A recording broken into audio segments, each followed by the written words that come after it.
懂什么？搞不懂就问人。我是丽丽，那欢迎大家收看《丽懂什么》的第2集。在第1集的时候，我们谈了数据性暴力嘛，所以再解释一次哦。口语的话来讲的话呢，就是用科技在网络上去欺负、侵犯别人的身体和隐私，其实也是一种暴力。那错过了上一集的朋友呢，可以点击链接回看我们上一集的完整的访谈。那这一集呢，我们要换一个角度，不谈如何应对。也不要只是单单知道灾后要怎样止血，而是要谈如何去预防。那预防呢，就要说回了性教育的基础，它的本质了。所以一样，我们这一集呢有吴启明老师。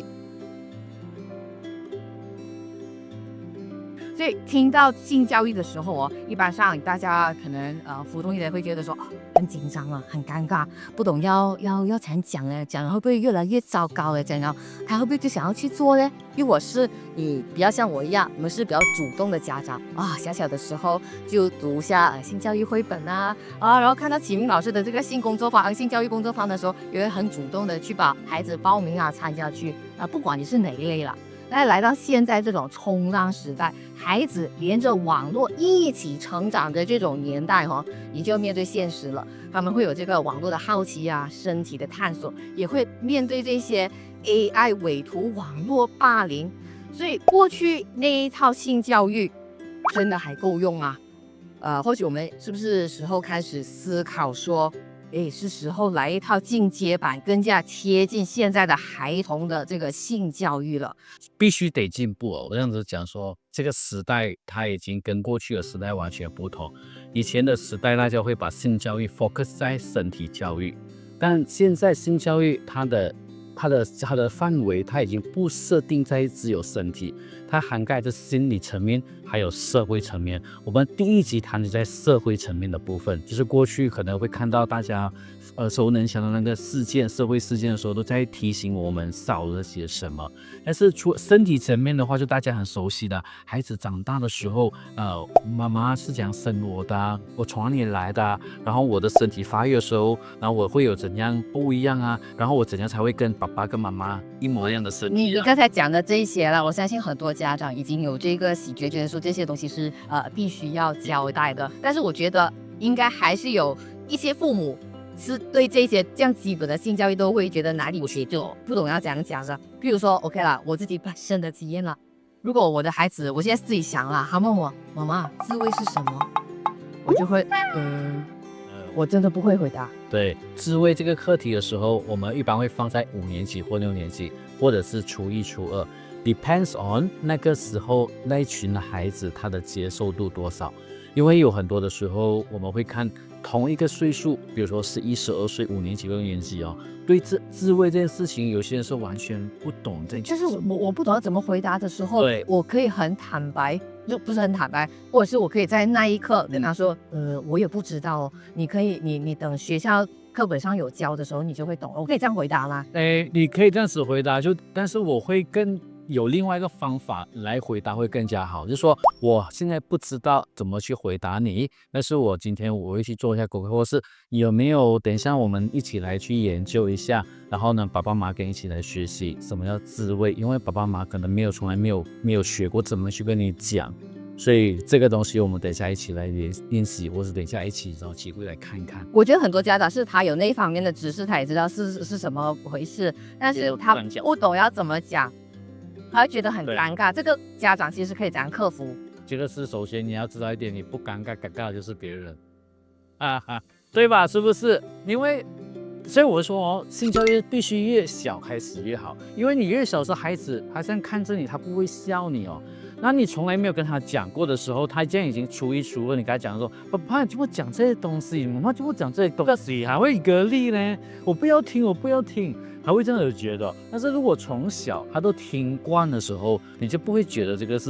这是一个很难开口的事情，因为他还小时候，你即使讲他不好，你讲到你自己都想笑，尴尬的时候，他都不会把它当成一回事嘛。所以那个时候是你练单最好的时候，练功最好的时候。其实他小的时候，你做错也不用紧。对，所以性教育就是要把它生活。是生活化很重要，越小开始他就越不懂，你就越好开始。所以我们说生理的层面是一个，心理的层面呢，他慢慢的长大到他的青春期的时候，心理层面慢慢加的东西就越多。交朋友啦，以前小学的时候呢，低年级1到3年级或是幼儿的时候，都跟自己同性的朋友玩在一起。那去到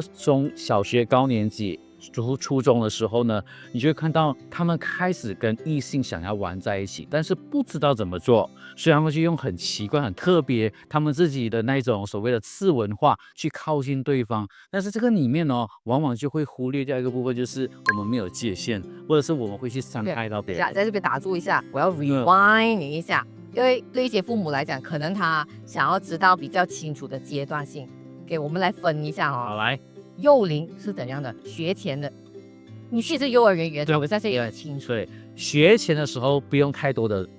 道理给他知道，他没有办法接受。很多时候我们会在学前给他增加的是对身体的基本认识。这是什么部位？这是基本要有的。对这个部位，我要怎么去照顾它的卫生？比如说小便以后呢，那女生的话就可以在她5岁6岁开始教她用 tissue paper 来擦了，因为她3、4岁她不能穿裤子的部位，你不可能教她。那是5、6岁的时候开始跟她讲，你上厕所的时候 tissue paper 你可以讲擦拭你的阴部，这可以开始讲。然后如果你们有一起共浴的习惯的时候，幼儿园就好开始了。开始的时候呢，他就开始会去理解大人的身体是怎么样，小孩子的身体会怎样，什么时候才会需要大人一模一样的一个状态，然后他们就会对身体去那种敏感化，去隐私化，就会觉得说我以后不会想说去看女生的，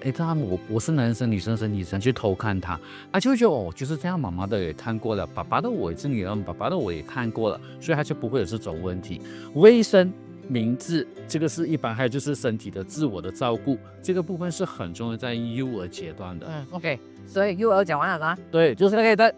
FFD 是这样子的，所以幼儿你们不要去想到说我要不要给他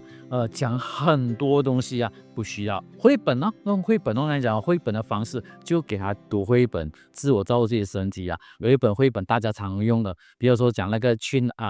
我从哪里来这个东西，小微向前冲啊，我自己出的绘本，我从哪里来啦，这些都是认识自己身体的生命怎么来，然后身体的发育，还有妈妈的乳房啊，这些绘本市面上很容易找得到了。你这些都是在幼儿的阶段让他们去了解，然后呢，在平时的时候，你们跟他一起互动的时候呢，去让他去理解到说这个是身体的照顾就可以 enough 了。OK， 来，现在在第一节讲小学到我孩子的这个点，我听。小学的话，我们就有分成低年级跟高年级。1到3年级对我来说，我是把它规划成低年级班的。然后4到6年级的话是高年级。1到3年级为什么有这样子的分阶段？因为我看你的性教育工作坊也是有分低年级跟高年级。是因为他们低年级的话，比如说他从7岁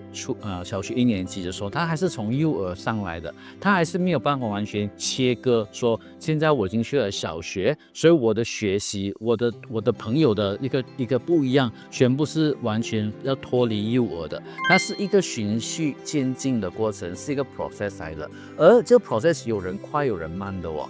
然后有人快成熟嘛，早熟，有人慢，所以有些人到了2年级还是很幼稚那种还是会有的。所以你想说1到3年级我要去你上了小学，所以全部开始小学的课纲、小学的内容，那又对那些低年级的不同。加上说我们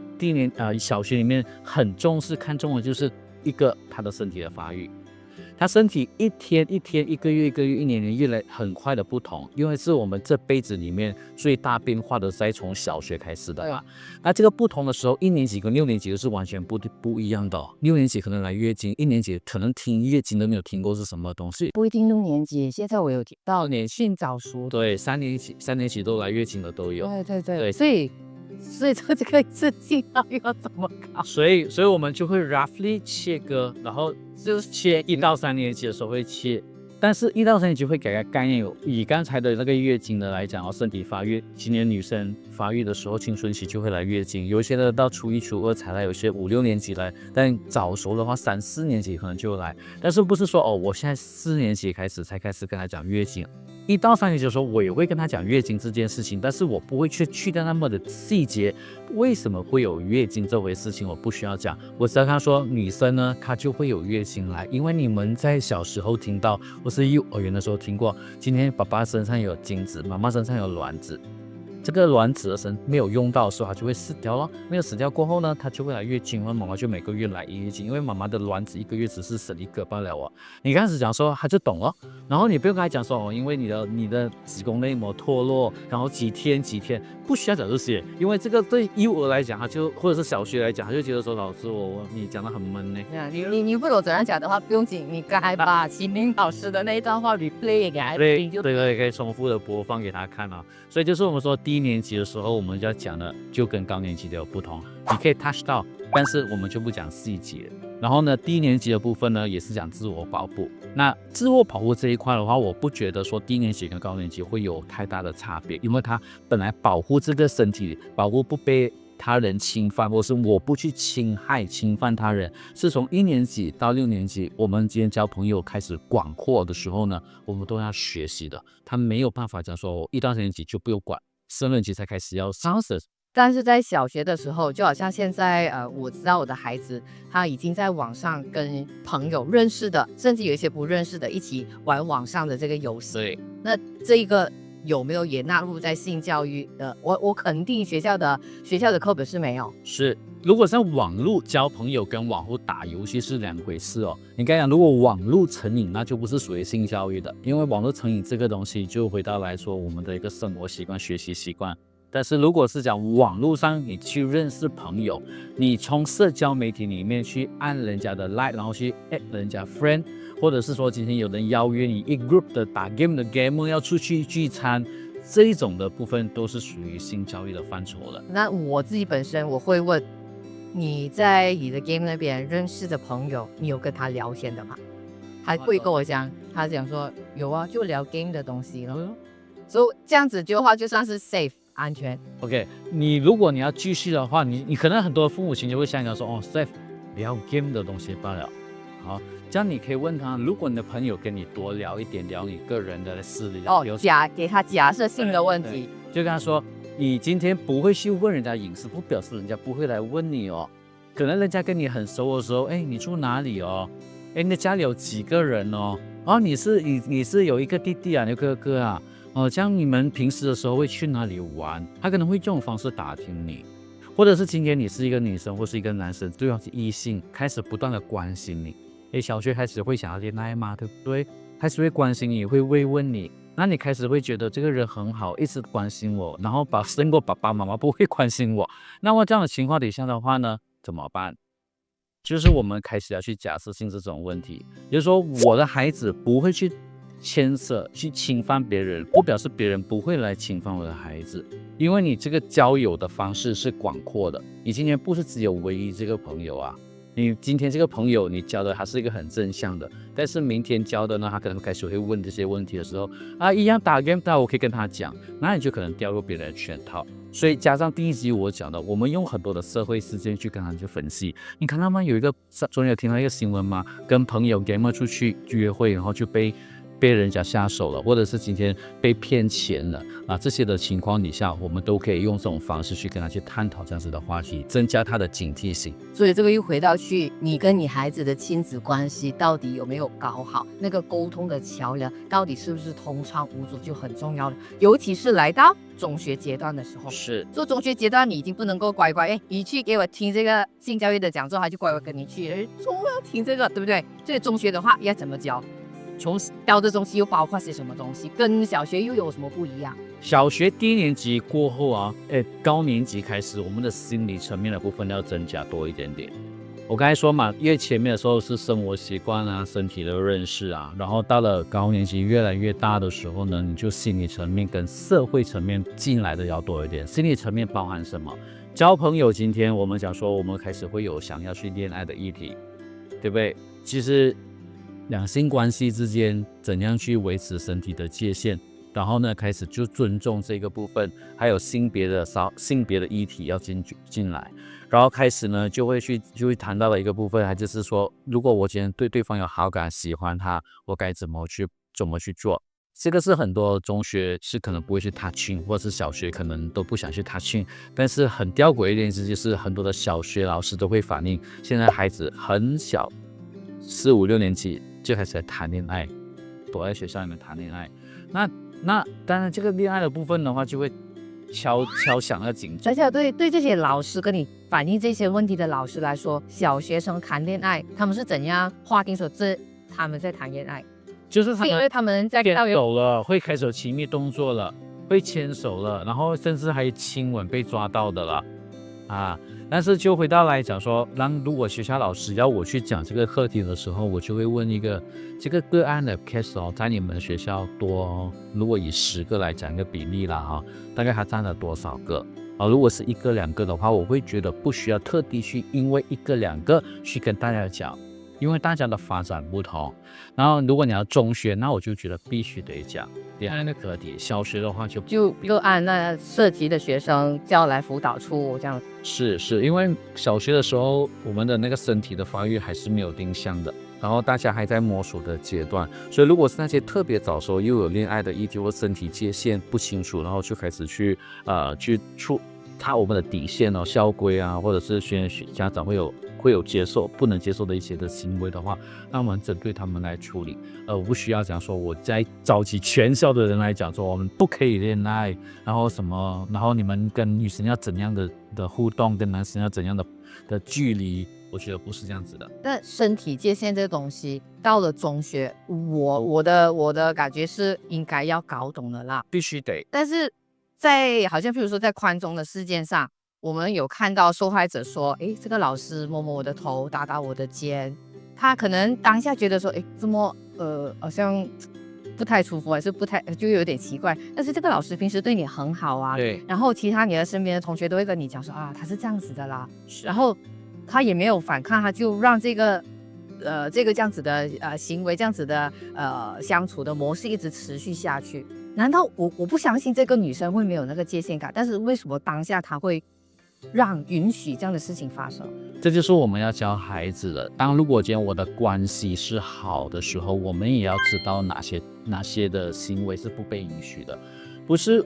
我今天跟你关系很好，我借你要借钱要借多少都可以的，不是吧？那你也会知道我一个底线哦，你要借个10块20块，如果是学生来讲，借个10块20块可以啦。我这个学生，我跟你要借500块钱，你就要想我到底有没有本事，然后你到底为什么要借那么多钱？你是一个孩子，你也是跟我一样学生，我朋友为什么那么多？你要有警惕心嘛。那这个东西回到来，我们都是一样的。如果今天我跟我的朋友关系很好，好到可以做兄弟，好到可以做姐妹，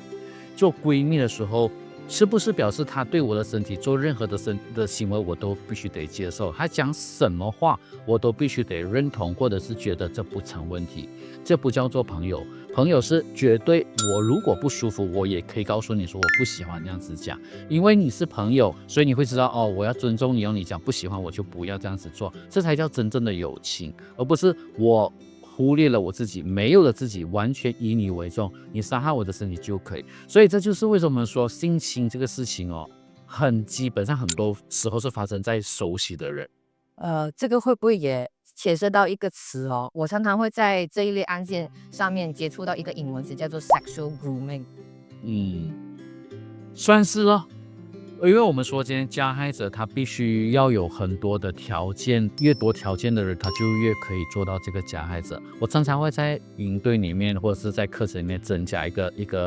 slide， 我用一个 slide 去问大家，我们一般人的认定哪些人是危险的。我去问他们，你们觉得这里哪一个人最容易被人家性侵？每个人只有1票罢了，你投他。结果大家会投的是谁？黑人大家会投的就是外劳。我觉得说你们都有外劳歧视，对吧？都是觉得外劳在那边我很危险，不要去那边，好像只有他们。但是实际上你要知道他越有条件他就是白领阶级了。那我今天你是我的下属，我跟你说今天晚上开会，来我的办公室一趟，你可以说不要，不可以对，如果你今天是很有底气，家底够厚有矿，没有问题，你说我不要，你不要，你吵我就吵我了，我就找别的但是如果你是等着这个是一个不适合的工作，你会觉得好，然后对方还承诺你做得好，然后我给你升级加这样。在学校也不是这样子吗？今天的老师叫你来办公室，我搭你的肩膀，你做得很不错啊，拍拍你肩膀，捞你的腰。很好，老师跟你讲的你都有做到，很棒，我要给你一个撒羊。你可能就要知道这个东西，虽然对方是给我鼓励，但是好像他摸我的身体是不对的不是说因为他是老师，他又在称赞我，那你可以讲不要。这就是我们说，我们如果今天越熟悉的朋友，越熟悉的人，然后呢，再加上如果他有条件，他是我们的，就是他的那个社会地位更加多条件的话，我们很容易会被他们下手的。所以聊过了这个每一个阶段性教育的应该教些什么，应该懂些什么过后，当然我也很想知道说，万一不幸的事情真的发生，不想要的事情发生了，家长跟老师这一方面其实可以怎样去合作预防这样的事情。这个也就是我们必须要去正视我们现在学校里面的系统到底缺漏了什么。我觉得2个系统必须要建立起来。第一个系统叫做我们的安全申诉系统。我今天被老师这样子不礼貌的对待，我可以如何去上报给校方，然后知道，然后这个上报我能是感觉到安全的。OK， 这是一个申诉系统。那学校我被老师、被同学性骚扰，或是被不礼貌对待的时候，我的申诉是什么？这个部分我觉得在学校要开始有这个系统。可能大家会觉得说他们小怎么会知道？我这个申报的话，底下他们乱来，我不是很忙，每一天要申报，每天要去处理很多的问题吗？其实也不一定的。你们要去教育他们什么东西该申报。因为你只 for 一个申报系统，然后你不讲前因，不讲后果，为什么做这个系统，然后什么东西可以报，然后什么东西不用报，去找老师就好，你没有说他们哪里会知道，所以这些全部要有的。第二个系统我们叫做心理的资源系统，就是说如果我今天申报，我要不要申报之前，可能有些人会有挣扎老师我不懂要不要去写投报那边尤其是网络的我就不去写，老师我想倾听你的意见，或是老师那个同学那个学长那个学姐对我这样子做，我不懂这个东西是不是对的，我怕我这样误会他有些人会还不知道，他也不想去害人，那这时候呢他就可能去心理咨询，或者是所谓讲的心理资源系统支持系统。这个东西还有包括于，如果我是真的是受害者，我对于当下我已经投报了，已经处理了，但是我事后同学看我的异样眼光，觉得让我很不舒服，我很不想在这个学校，老师我想要转校。今天我会觉得我有害怕那个老师那个 PTSD 的感觉，这些东西全部出来的时候，第二个系统就要出来了。所以学校这2个系统必须要有的。我们从过去的这个案件来看，最近发生的这些案件呢，就是这个系统里面呢少了第一个，你后面的时候是有的，比如说去找辅导老师 OK 就可以了。第二个，但是前面的第一个系统是没有的。对，我不知道要哪里报。身为家长，如果我的孩子有告诉我这样子发生事情的时候，报警之前我可能会去跟校方讲这样的事情，然后校方可能那边就把我的 case 挡下来，所以当这种事件因为没有一个独立的机构在处理的时候，很容易就被扫进地毯下。所以这样子的一个申诉或者是投诉的管道，是不是也是要重新去审视它应该要怎样成立一个新的系统呢？对，其实系统里面它不能只有自己人。对于我来说，一个完整的系统里面，它必须要涵盖的是校内的老师、校外的，还有校外的那个我们的专家。比如说今天性骚扰处理的部分里面，哪些的学校哪些的那些单位的辅导员，或者是哪些人性咨询师，他们是可以做这一块的介入的。那我觉得他们必须要进来。所以今天学校说要投报的时候呢，可能你会问我，那第一个要给谁？如果是校长，大家会觉得说，校长这样子，可能校长到问的时候压下来了，这样子有投跟没有投不是一样吗？就不能是校长，而是一个独立的。而且在这一方面，读中跟国中好像机制也不一样。所以读中的话呢，就回到来自己去定这样子的一个系统，然后呢，你想去完善它，你可以参考国内外有很多。国外啦比较多完善是在国外的一个经验里面，他们这些经验是血淋淋以前的经验，让他们去建立一个比较大家信任的系统。但是我觉得可以去借鉴。那国内我们来说的话，如果是国中国小这种，只要是教育部管辖底下的话，一旦有这种事情的发生，他们必须要根据他们的程序 procedure 去跑的，就是说必须第一个要做什么呈报教育局等等。但是如果是读中是私校的话，就不一定你不需要去呈报，除非是刑事案件不然的话呢，就可能就回到来讲说，我有自己的 system，我就这样子去处理咯。我没有 system 的话，可能就来我们来 settle 一下啦就这样子讲。所以我也希望说，当宽中跟吉华独中发生了这2件事件过后，会让这些教育机构有前车之鉴。接下来在这种事情还没有在我们自己的校园里面发生的时候，可以赶快去大家商量一下，怎么样设立好一个完善的机制，可以让学生感觉到安全的去申诉，然后可以很认真的可以去应对这样子的事件的发生，对吧？对，没错。所以今天其实我有一个很大的收获，就是时代在进步，性教育也必须在进步，因为毕竟孩子的问题也在升级。所以现在的性教育讲的不只是身体，更是网络界限、同意跟尊重。所以你不要讲说孩子好奇你就不说，怕越说越糟，只怕你不说他会在错误的地方找答案。所以在今天这一集结束之前，启明老师有没有对家长要讲的话？我们今天不能脱离说只有认为性教育就是只有身体，你还要涵盖心理，还要涵盖社会层面。记得，如果你今天从小的时候跟他开始有这样子的一个关系，就是在谈性的关系上面有开始去建立这样子一个平台的话呢，多用社会事件，你就会觉得比较容易开口。如果你不用社会事件的时候，你会觉得我很尴尬。但是你不要忘记我说了，你不尴尬，尴尬的是别人永远记得，你开口了以后，你会得到不一样的一个结果。永远都是要第一步踏出来，你讲多几次，你就真的尴尬离你很远了。对，所以科技日新月异，事件的发展也会变得很不一样。所以我们的性教育不能够停留在黑白课本，社会上发生的这些事件，就是你把你的课本变成彩色，更加贴近孩子现实的一个最好的材料哈。那感谢你今天的收看，也感谢启明老师跟我们分享那么多。那下一集呢，我们请到来的嘉宾也是非常特别的，他是一位律师，他也是一位性侵的幸存者。他要跟我们聊的是，当伤害真的发生的时候，孩子可以如何疗愈，我们又可以如何站在他的身边陪他一起度过呢？那力懂什么？搞不懂就问人。下一集见。